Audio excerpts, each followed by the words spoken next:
1986 का बसंत यूक्रेन में किसी भी दूसरे बसंत की तरह ही शुरू हुआ।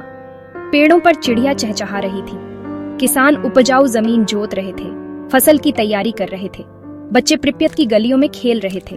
प्रिप्यत एक ऐसा शहर जो पास के चेरनोबिल परमाणु ऊर्जा संयंत्र में काम करने वालों के परिवारों के लिए बनाया गया था। लेकिन 26 अप्रैल को यह शांति बिखर जाएगी, डर और अनिश्चितता की एक ऐसी विरासत छोड़ जाएगी जो पीढ़ियों तक चलेगी। चेरनोबिल आपदा, जैसा कि इसे जाना जाता है, परमाणु की विनाशकारी शक्ति की एक कठोर याद दिलाता है। बिजली संयंत्र से सिर्फ 3 किलोमीटर दूर स्थित प्रिप्यत शहर परमाणु ऊर्जा के वादे का प्रमाण था। 1970 के दशक में बनाया गया यह एक आदर्श शहर था, जिसमें आधुनिक अपार्टमेंट, स्कूल, पार्क और एक जीवंत सांस्कृतिक जीवन था।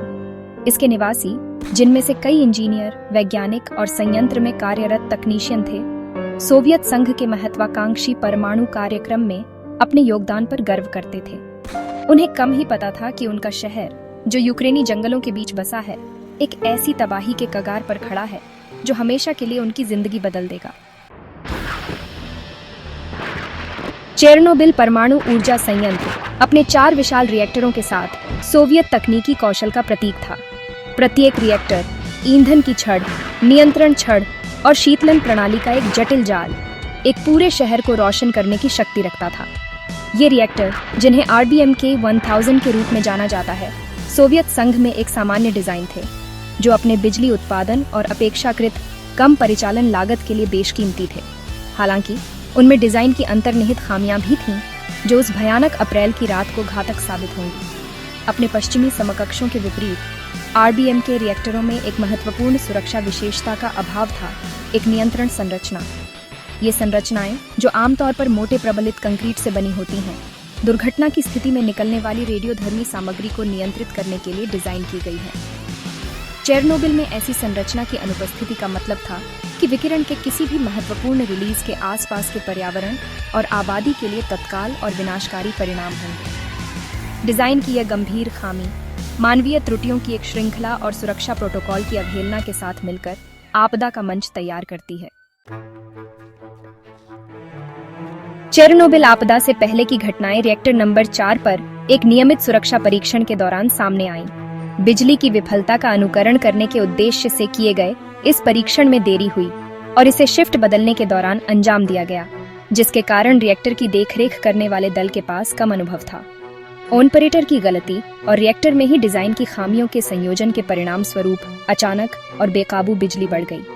26 अप्रैल 1986 को रात के 1:23 पर कंट्रोल रूम में एक ओग्लुशिटेलनी गर्जन गूंजा, क्योंकि रिएक्टर का कोर ज्यादा गर्म हो गया था। गवाहों द्वारा धातु की चीख के रूप में वर्णित ध्वनि ने रिएक्टर के कोर के भीतर एक भयावह विफलता का संकेत दिया। एक श्रृंखला प्रतिक्रिया एक बेकाबू दर पर घटित हो रही है। रिएक्टर की ईंधन की छड़ से फट गई, जिससे एक बड़ा विस्फोट हुआ, जिसने रिएक्टर के भारी ढक्कन को उड़ा दिया। विस्फोट दर्जनों टन TNT के विस्फोट के बराबर रेडियोधर्मी सामग्री का एक गुब्बार ऊंचे वातावरण में भेज दिया, जो मीलों तक दिखाई दे रहा था।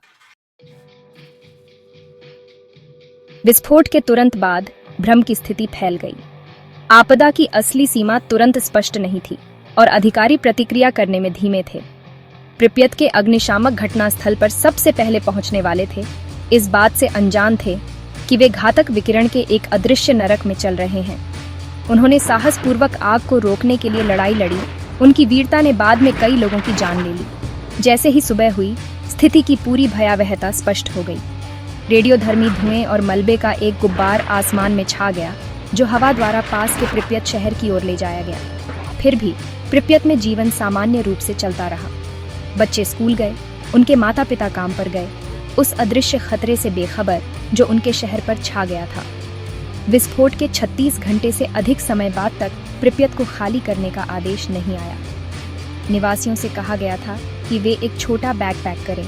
यह आश्वासन दिया गया कि वे कुछ ही दिनों में लौट आएंगे। उन्होंने अपने घर, अपनी जिंदगी पीछे छोड़ दी, इस बात से अनजान थे कि वे कभी नहीं लौटेंगे। भाग 5 अनदेखे निशान।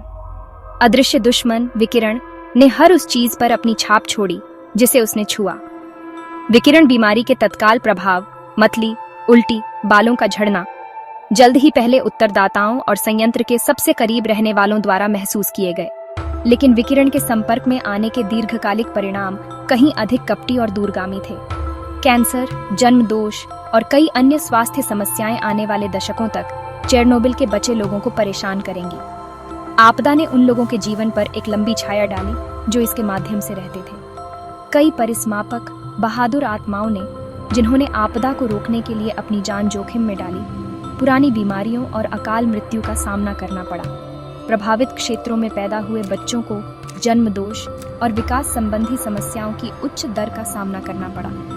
आपदा का मनोवैज्ञानिक प्रभाव बहुत बड़ा था, जिससे बचे लोगों को आघात, चिंता और अपने घरों और प्रियजनों के नुकसान से जूझना पड़ा। भाग 6, हवा में गूंज। चेरनोबिल आपदा ने दुनिया भर में सदमे की लहरें भेज दी। सोवियत संघ, शुरू में तबाही के पैमाने को स्वीकार करने के लिए अनिच्छुक था, को अंतर्राष्ट्रीय सहायता लेने के लिए मजबूर होना पड़ा। दुनिया भर के विशेषज्ञ चेरनोबिल पर एकत्र हुए, अपने साथ विशेषज्ञता और उपकरण लाए ताकि आपदा को नियंत्रित करने और इसके प्रभाव को कम करने में मदद मिल सके। अंतर्राष्ट्रीय समुदाय ने सहायता और समर्थन की झड़ी लगा दी।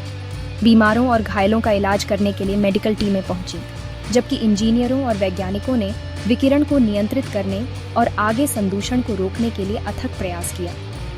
आपदा ने परमाणु जोखिमों की वैश्विक प्रकृति पर प्रकाश डाला, यह प्रदर्शित करते हुए कि परमाणु दुर्घटना के परिणाम सीमाओं से नियंत्रित नहीं किए जा सकते हैं। इसने दुनिया के लिए एक वेकअप कॉल के रूप में काम किया, जिससे परमाणु सुरक्षा मानकों और आपातकालीन प्रतिक्रिया प्रोटोकॉल के पुनर्मूल्यांकन को बढ़ावा मिला। भाग 7, धरती पर एक निशान। चेरनोबिल आपदा ने पर्यावरण पर एक अमिट छाप छोड़ी। विस्फोट और उसके बाद की आग ने बड़ी मात्रा में रेडियोधर्मी सामग्री को वातावरण में छोड़ दिया, जिससे यूक्रेन, बेलारूस और रूस के विशाल क्षेत्र दूषित हो गए। अपवर्जन क्षेत्र, संयंत्र के चारों ओर 30 किलोमीटर का दायरा, आज भी निर्जन है, जो आपदा के स्थायी प्रभाव की एक कठोर याद दिलाता है। चेरनोबिल के आसपास का पर्यावरण कुछ मायनों में पारिस्थितिक तंत्र पर विकिरण के दीर्घकालिक प्रभावों का अध्ययन करने के लिए एक जीवित प्रयोगशाला बन गया है। वैज्ञानिकों ने प्रकृति की हानिकारक और आश्चर्यजनक रूप से लचीली प्रतिक्रियाओं दोनों को देखा है। जबकि कुछ प्रजातियों को नुकसान हुआ है, अन्य ने रेडियोधर्मी वातावरण के अनुकूल ढाल लिया है। अपवर्जन क्षेत्र, हालांकि परिदृश्य पर एक निशान है, प्रकृति की गहन प्रतिकूलता का सामना करने की क्षमता का प्रमाण भी है। भाग 8, विकिरण में अंकित सबक। चेरनोबिल आपदा मानवीय त्रुटि और तकनीकी अभिमान के विनाशकारी परिणामों की एक कठोर याद दिलाती है। यह परमाणु उद्योग में मजबूत सुरक्षा प्रोटोकॉल, पारदर्शी संचार और जिम्मेदारी की संस्कृति के महत्व को रेखांकित करता है।